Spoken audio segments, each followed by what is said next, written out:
Welcome to Uncover the Human, where every conversation revolves around enhancing all the connections in our lives. Whether that's with our families, co-workers, or even ourselves. When we can be our authentic selves, magic happens. This is Cristina Amigoni. And this is Alex Cullimore. Let's dive in. Welcome back to this episode of Uncover the Human. It is a host episode. Today, Cristina and I are joined by Cristina and I and our thoughts. So this is a pretty crowded room. Well, I'm glad that you and Cristina are in the studio with Cristina's thoughts and your thoughts.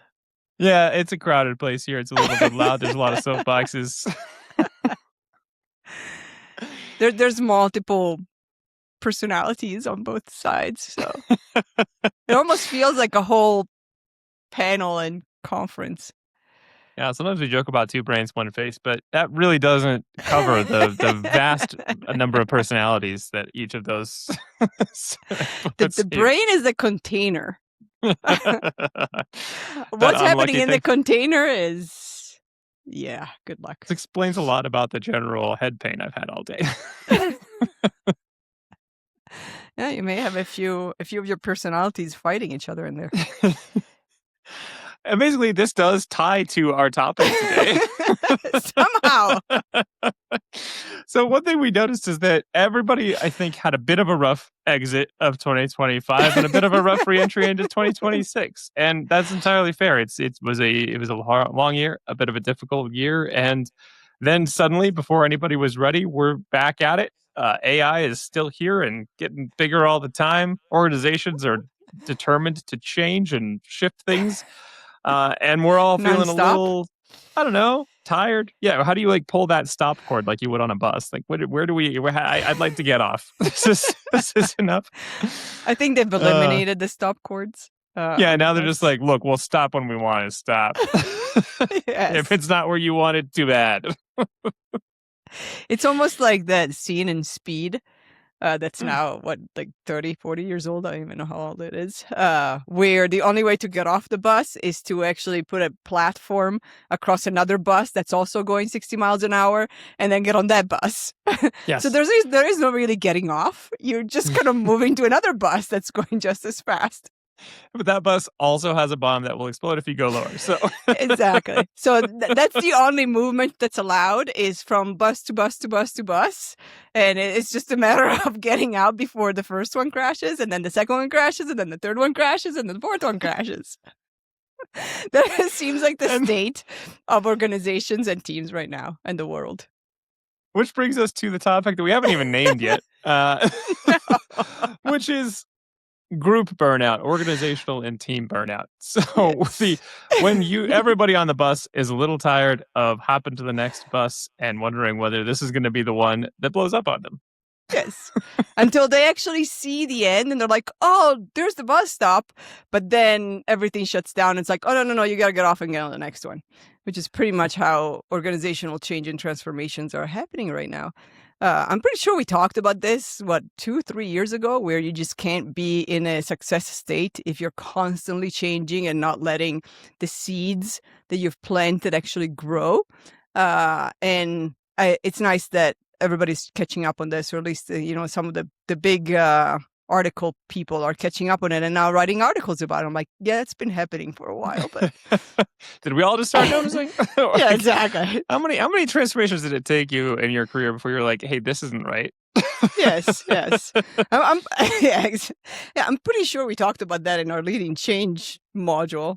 And we started probably 2 or 3 years ago about you have to actually let the seeds grow, stop digging them out and then putting new seeds, and then going to a different plot and digging those out and putting new seeds, and then wondering why nothing ever works.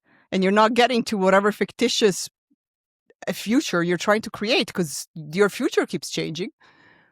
That is the perfect metaphor, because the leaders just go to a seed depot, they pick out the thing that they're going to do, and then they scatter it all around, and then they check back a day and a half later, and they're like, my God, this hasn't grown into a beanstalk. How are we supposed to get the golden goose?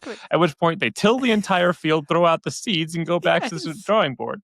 And everybody's just sitting around going, oh my God, can we stop tilling the fields? It's yes. We Kind of- started that leading change thing way before there was AI. Can you imagine if with the Yes. use cases we Oh would have my had God. before that? Man, now we can just point to like, look what happened with AI, and we don't even have to. Yes. It doesn't even matter what company we're in. That would just be true.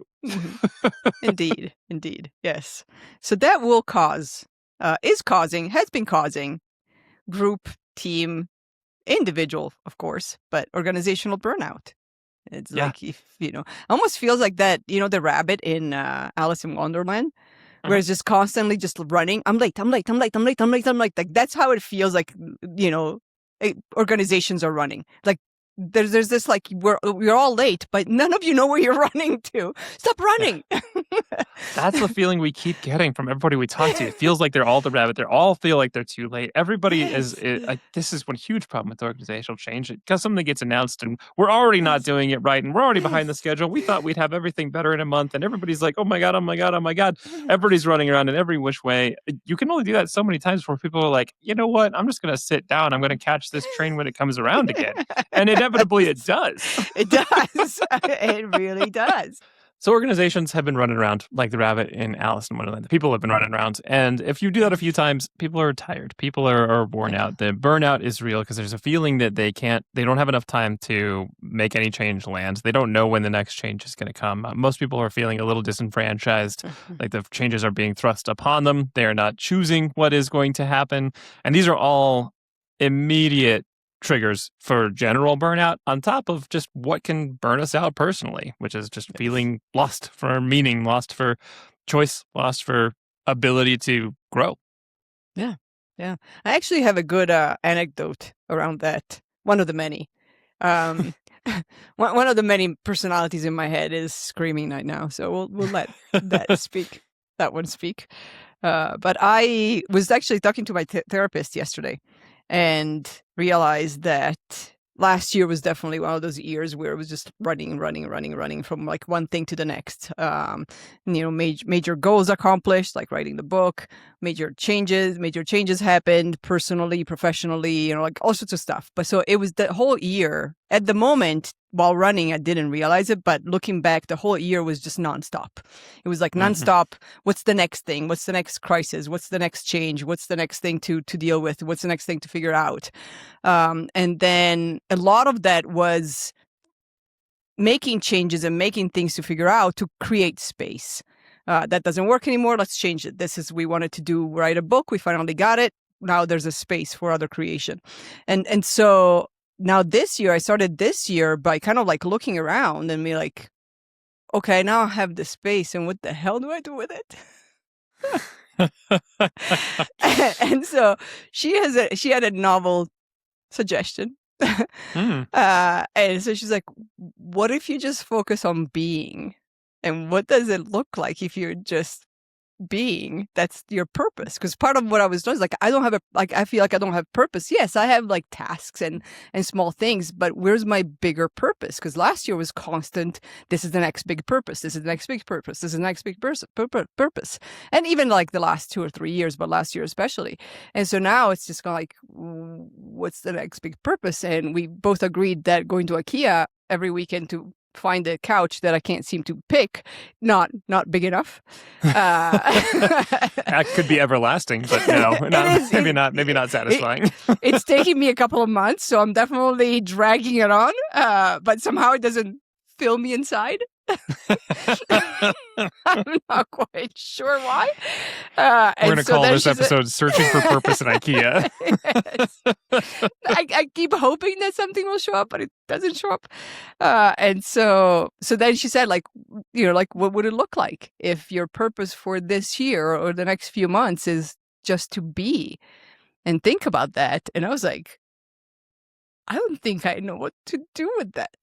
I don't think I've ever made being my purpose ever in 51 years of my life. Yeah. Then the second you start to think that, then the first question is like, well, how do I do that? Yes. And so what she said after that was like, oh, and I don't expect you to give me a list of the how and an explanation next week. And if you do, I'm going to tell you that's not it. That makes sense. That's not very being. No. So back to how this relates to organizational burnout is like, what would it look like for organizations and team to just be and not chase the next big transformation and the next big organizational change and the next big restructure and the next big something? Can it actually provide success? I would posit that there could be some huge benefits from that. First of all, when we talk to people, there's people appreciate having a little space to think. So the space to just sit back and let things happen for a bit would be huge, just to allow people to stop feeling like they have to run from task to task.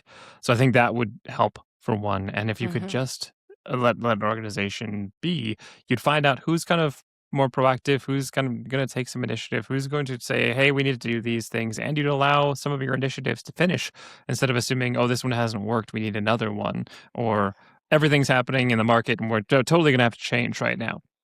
AI. And we all just jump on it. And choke on it. Yeah. We jump on it and we don't. And choke on it. And then choke on it. And then choke on the implementation. Jump on the next thing and then choke on the implementation.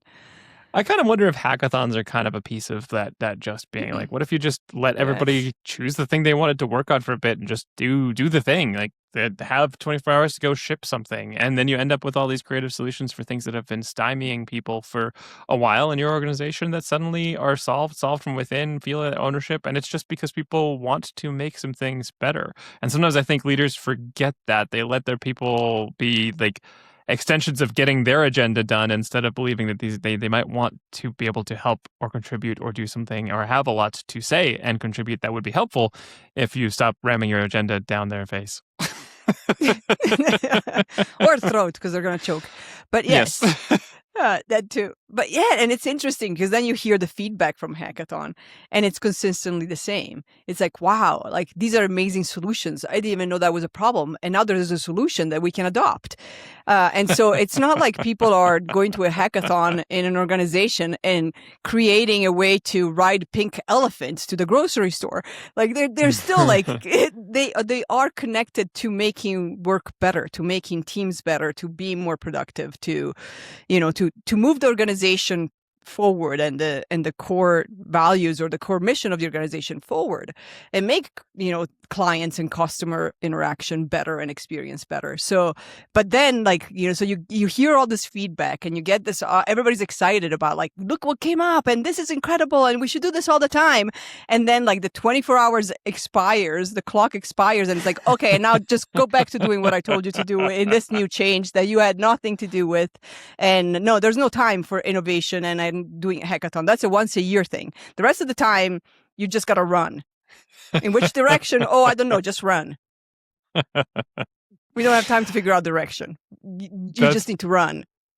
I love that portion of the hackathon mindset where like a month later, the senior leaders like come up with their all hands and they say like, oh, here's some of the things that came out. Here's the great projects. What a great work. And then there's the kind of exasperated, like eye rolling, putting it back on the people phrase of like, we really could, you guys could use all this innovation you have other times of the year too. And they kind of get exasperated. They kind of like, God, guys, why don't you just pick it up and be more innovative? And then go right back to, this is the agenda. Can you please stop asking questions? We're tired of resistance. Everybody has to expect change all the time. Can you please stop complaining about it? Blah, blah, blah, blah, blah.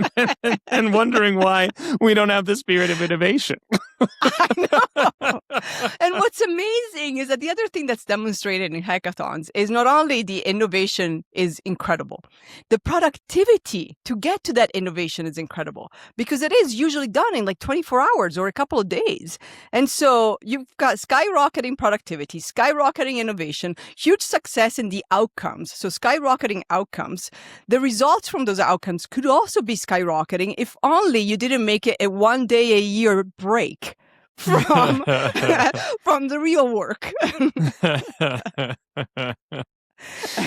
I know Google was the first one to at least popularize, if not create, the idea of like 20% time, where a fifth of your time you can spend on personal projects, and that's where things like Gmail apparently came out of. That was not something that is now an app that a ton of people use for their mail. It's now the basis for Google's Office suite of email. That is obviously a huge thing, and they were just doing it as like, hey, we need an internal way of sending messages, and it became a popular item. I think the reason that people get worried about allowing these things is there's immediate concern that like people are going to misuse this. People are mishandling their 10% time, their 20% time, their whatever it is. And I've seen some companies be like, well, okay, it's going to be 15% time. And like, what, like, where are we splitting hairs here, guys? Like, just nobody's busy all 8 hours of the day, regardless. They're going to find some time to be doing something else. Just whatever. Anyway, that's a totally different side. Soapbox, a little soapbox on the soapbox. Soapboxception. But I do think there's a lack of control. They're worried that like we can't control people's time. And so somehow it's been decided over and over and over again, it's better to have the control with none of the good results than to let go of that a little bit and figure out how we infuse the brakes, allow the autonomy, and get the even better results than we're going to keep settling for mediocre, probably not even reaching the mediocre level result that we wanted to get to. It's incredible. And again, it's back to, it's not like people are going to sit there and during a hackathon figure out how to create a 3D printer that spits out donuts all day long. They're doing something. If they do, like, great. Like, they should be able to do that. Like, kudos to them if they figure that out. Krispy Kreme if they do that. But like they're actually creating something that will help them and the organization. So, and not be burnt out by it, like be completely energized by it. So what is it? Like, is it boredom? I really truly believe that there's a level of boredom at some executive levels where like, oh, well, like you haven't done a major transformation, and I'm kind of bored. Let's come up with the next one. Like, if you're bored, go play golf. Or I don't know. Go wash dishes. There's plenty of things to do if you're bored. I think I'm going to actually tie those two thoughts together. The one you came up with, like, it's hard to just be. Maybe we need executives and leaders to just be for a bit. Because I think that, we get this into positions of leadership or executive positions, and there's this belief that, like, I have to be doing things and changing things and proving that I'm making executive decisions. And you get used to just constantly being maybe in that mindset. Unfortunately, the changes can take many, many months to years to complete, not the couple of days to 6 months that it comes to come up with a plan for it. And so there's the boredom, there's the coming up with the next thing, there's the feeling that you have to be doing something. If the executives could learn to just help the changes happen, then I think that would help a lot reduce some of this anxiety. And I don't blame executives for the feeling of it. I get why there's this pressure to do it. There's a feeling that you have to be moving and contributing. That's probably how you got promoted up to so many different levels of things. And you feel like you have to show that you're doing things, or you're playing some game of politics and making sure you look like you're part of the good projects or whatever it is. Yeah. There's a lot of like having to feel busy and trying to and show busy. Yes. Yeah, if you go off and play golf all the time, suddenly everybody's like, why does he get to play golf all the time? So I get the pressures that would lead to this, but if you can reduce your own internal drive to have to push and move, even when there's not progress to be made, what if that gives permission for everybody to take a breath and stop this burnout cycle and stop just running to the edge with nothing to show for it other than getting more and more frustrated and then more and more mistrust between different layers of the organization? There's so many negative consequences that we keep seeing grow, and we don't seem to be willing just to stop it or extend some trust or have any of that allowance for being human. Yeah. Absolutely. And I think, and it's true, like there's plenty to do without coming up with the next transformation or playing golf or washing dishes in the sink, at the leadership level. All good things to do too, but. Yeah, other things. But there's plenty to do, in the change, in the transformation, in the system that's already been created. And it's not about being stagnant. It's not about, being stubborn and saying like, this is how we do things, we're never going to change. No, it's about not overhauling everything. It's about figuring out like, oh, you know what, like this one seed is not growing because it needs more sunlight. So let me remove the patio chair that it's blocking the sunlight, as opposed to nothing is growing in the backyard. Let's completely eliminate everything and replant. And so there are incremental changes, there are incremental pieces that can always be improved. And so focus on those and focus on supporting. Like that's really the whole role of the leader is to support. If you're not supporting, you're not a leader and you shouldn't be in that position. So support. And support the change, support what's happening, figure out what's going on, create more hackathon type cultures, create the permission for more hackathon type cultures. Listen, like there's plenty that can be done. And I do want to empathize because as owner of our company, and you know more than I do, but I tend to also be the type of person like, oh, I just heard this new thing, let's go do it. Oh, and then there's others, let's go do it. But then I am hopefully, and our team will have to provide feedback on that, learning to not do that all the time, or at least do it just with you, and then keep it within the two of us, and so that we don't create anxieties for the rest of the team. And also, even when I do have that urge to share with the team, I'm learning to observe first and realize like, okay, is the team even capable right now to take on a whole new thing or even a half new thing? Not really. Okay, I can put that in the, I can do some brainstorming in the back. You and I, Alex, can do some brainstorming on the side and figuring out like if and when there is a good opportunity for an incremental change towards that direction without having to just create that feeling of let's everybody destroy everything you're doing because we're doing something different. Yeah, unfortunately, I am very much an enabler of this because I enjoy jumping down new things and trying other things. I've spent the last week and a half like just messing around with a new AI tool we've been testing out. I mean, it's not. I have to check myself a lot as well, and so unfortunately, we provide some feedback for each other to occasionally send that one on prematurely to our team.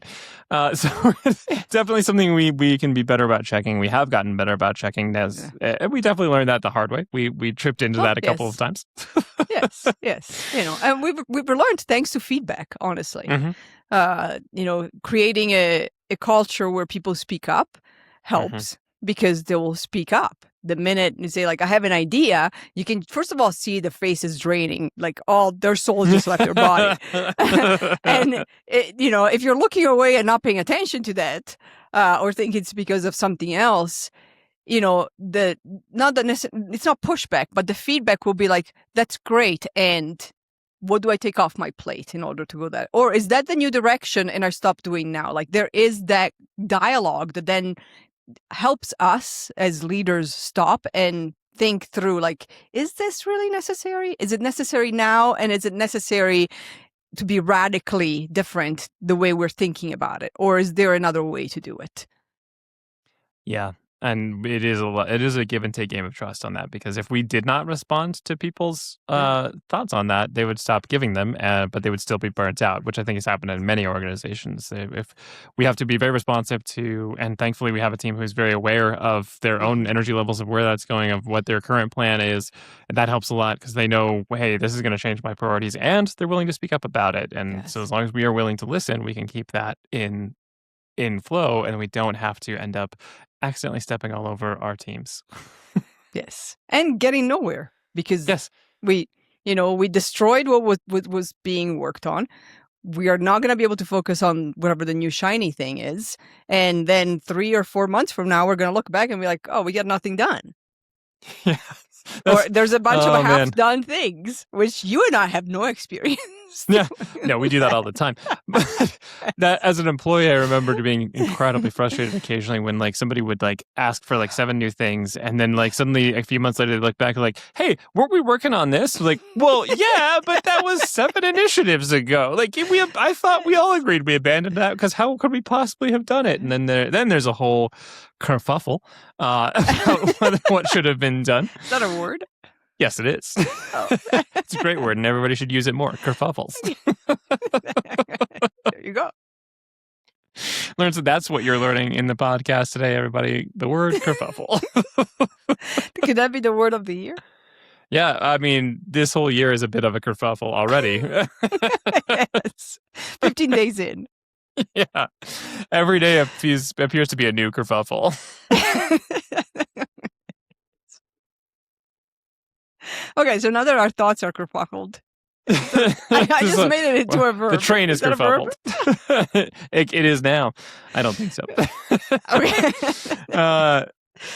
No, it is like that's that's where disagreements come up. That's where trust starts to fall apart. That's where psychological safety starts to fall apart. And not because like people are feeling as they can't speak up necessarily, or like it's going to be a hugely disrespectful response. It's just it's not going to be useful. They don't feel like they can speak up, and it's not going to be really listened to. And so they might not feel like unsafe as in, oh, I'm going to get fired if I say that. They just feel like, well, there's no point in me bringing this up. At which point, wow, are you suddenly losing the opportunity to take advantage of any feedback, understand what's really going on, and you're going to run very close to the speed burnout that we've all been talking about. Yes. Indeed. Yeah. So how do we prevent, if that's something that anybody's interested in doing, prevent team and organizational burnout? Yeah, we're gonna segment our audience right here. Anybody who wants to burn out, the rest you can just tune out now. The rest of this is not for you. Just keep going while you're doing. It's fine. We can recommend Psychology Today as a place to find a therapist for when that eventually crashes. But other than that, you're gonna run out of buses. So just maybe have some foresight on when you're gonna run out of buses to move to. And now that part of the audience is gone, and everybody who wants to address burnout is still here. I can already see some of the text messages that we're going to get when this episode is released. I definitely tuned out at the half-hour mark. See you in burnout. So one thing, we've discussed a few of them here just to sum up some of the things we've been talking about. First of all is soliciting feedback, making sure you understand where the team really is. If there are things that are working like hackathons, where there are cultures where there is some freedom for people to be able to stretch their wings a little bit and make the moves that need to happen, can the executives sit back, let that be, and watch and have those rise? Now, you might be in a position where the culture doesn't really support that at this time, and everybody is in a psychologically unsafe space. So even with the space, they're not going to take it yet. So you will have to go into some other support. But think about the things that do work in a culture. Can you create those? Can you create more opportunities for those? And where might you be stopping that energy that you're enjoying in other places? Mm-hmm. Yeah, definitely. I have a controversial question. Oh, unfortunately, we don't have time. This is the top of the hour. Traffic's coming up next. And there goes the psychological safety right there. This was not rehearsed, but I do have a controversial question. Fire away. So, and again, the controversial, and we're experiencing it too, but the novelty, yes, I would like to stop the bus, pause, do all these great things to prevent burnout or not continue it. And the technology changes. AI is not stopping. That's not taking a break. So from an organizational point of view and a leadership point of view, like, how do I create the space to pause or slow down while the rest of the world is speeding up? So I'm going to throw out a metaphor that I just thought of right now. And so we're going to explore we don't this have one enough together. in here, so go ahead. Yeah, we haven't had enough yet. And it's about a 90s movie called Speed. No, I'm just kidding. Alice in Wonderland. No. I'm thinking about this as, think about phones, which we've all been dealing with for the last 10 years at least. If that's when smartphones are particularly common. It's 15 plus 20 years since it's really started to take off. But in those 15 years, we've all gotten pretty used to there being things like a new iPhone every year, and there being things like a new computer every year. And for a little while, there was some anxiety around I got to have the latest one. Oh no, this is much better. This is much better. Now, first of all, the technology is somewhat leveling off. So unless you really want the extra 0.2 megapixels on a camera, you probably aren't getting a new phone every year. But there are some features that eventually go. But if you think about the direction of technology, that might in the background be growing all the time. They're growing their features, they're growing their ability to do AI on a phone, they're growing the ways to connect different apps, whatever else. Those are all happening a little bit throughout. But we really take the step up in technology on more of a staircase. We wait, we're on our technology for a while, whatever. We are on our phone, the one phone that we have for a year, 2 years, 3 years, 4 years, whatever it is. And then we'll maybe upgrade as that one eventually just isn't working anymore. And I think that maybe leaders need to stop thinking they need to ride the top of the AI curve and be okay with just taking some steps. be okay with being like, okay, like, which is exactly what we've done with our AI implementation internally. We've used a few things. We just got used to using those for the couple use cases that we liked that for. We found out about a new tool. We started playing with it. This will be our next step up in understanding and integrating a little bit more AI technology into some of the things that we do.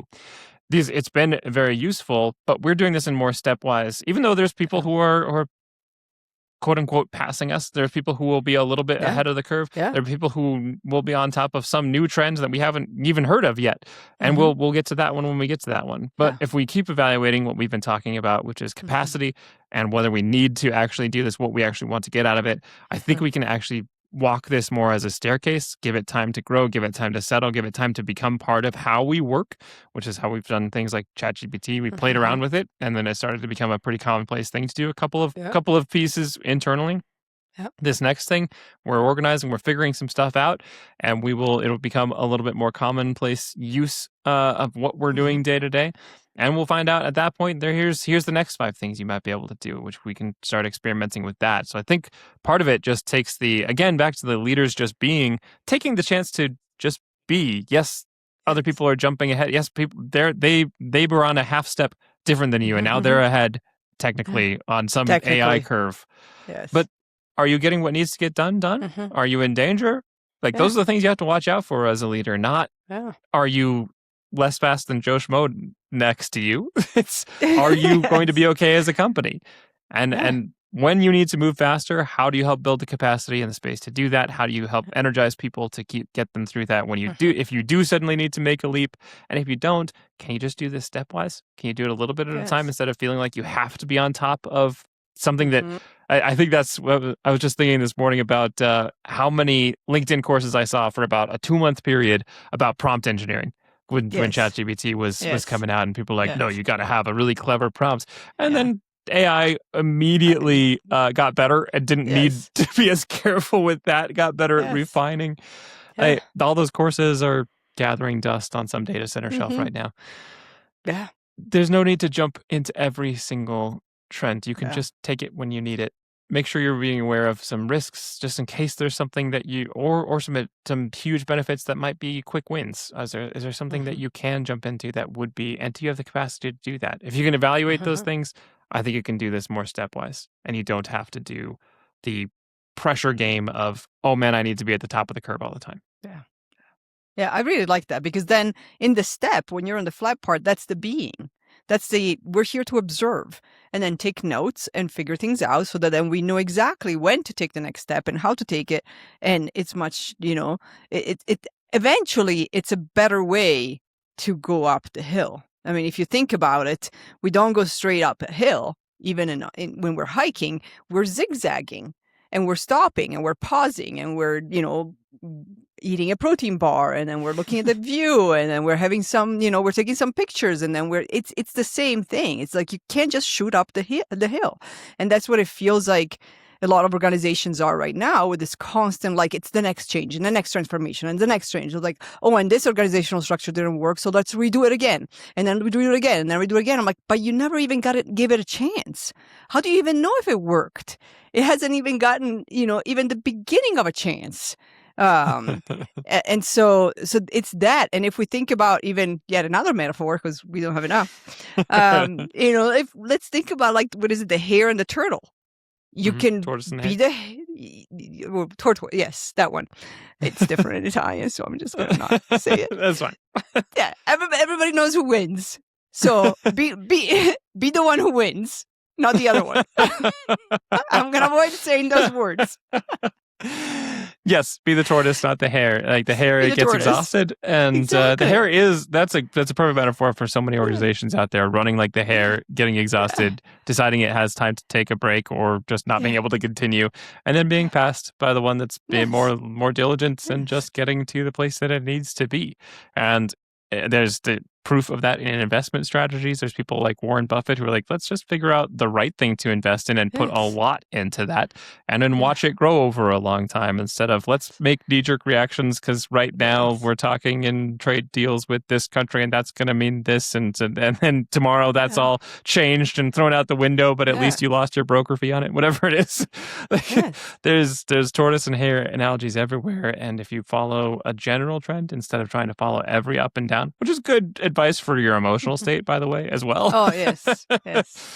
Then things will be a little bit easier, a little bit smoother. Let them be smoother. Don't let yourself be carried by all of the things that are going way up, way down. Yeah, you may actually win the race. Or even better, you might just be. You may just be. I think I have found one answer to what it's like to just be. I'm pretty sure it's going to get shut down, but maybe not. I think it's going to have to be a collection of answers for my therapist, but observe. Maybe my purpose in my life for a while is going to be to observe my life. Yeah. We'll have to see how impatient I am, but we'll figure that out. Tune in next week for when Christina's therapist roasts that. Yes. And then we'll change the name of the podcast to Recover Christina's the human. Couch. I'm going home. Recover the humans, even better. So yes, pause, observe, listen, and resist the urge to change. If you want to change your couch or go to IKEA every weekend. Yes. It's like the old the phrase that I think it's usually attributed to Abraham Lincoln, but if I have an hour to cut down a tree, I'll spend the first 59 minutes sharpening the axe. Oh, yes. Just take some pause, take some time, make it easy. Make it easier on yourself. Instead of thinking you have to move all the time, pause. Yeah. Figure out and maybe when stop you have to measuring doing as the measure of success. Yeah. That's the beauty of the pause is figuring out whether you really need to move, and when you are ready to, because you will have to move on things. Things change all the time, but you'll be ready to move instead of just having moved so much and then suddenly you have to move, but now you're really tired. Yeah, now you're exhausted. You've been running around the gym the whole time, and now suddenly you have to lift a weight for real. Yes, and then the game begins, and you can't even run to the basket. You're so exhausted. And you realize you don't even play basketball, so you shouldn't be in there. So God, I hope I'm going to have an AI parse out how many metaphors we used on this. Yeah, it should be fun. Definitely.